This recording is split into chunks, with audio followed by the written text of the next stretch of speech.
asalaamaaleykum mbokk yi ñoo leen ziar yéen ñi nga xam ne yéen a baaxoo di safoo seen chaîne Leerlu TV mbokk yi nag tey dañoo ñëw ngir indil leen maanaam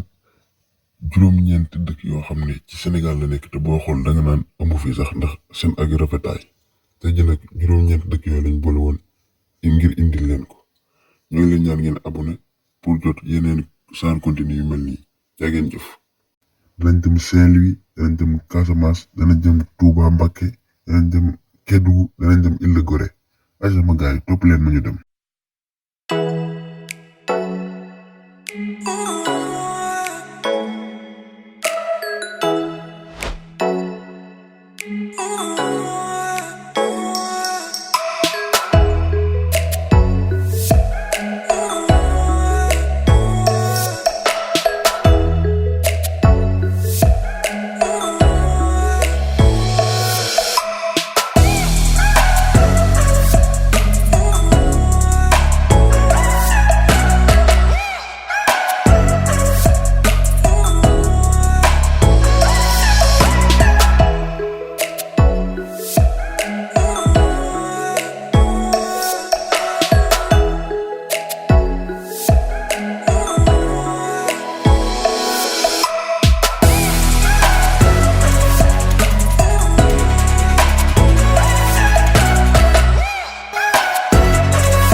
Oh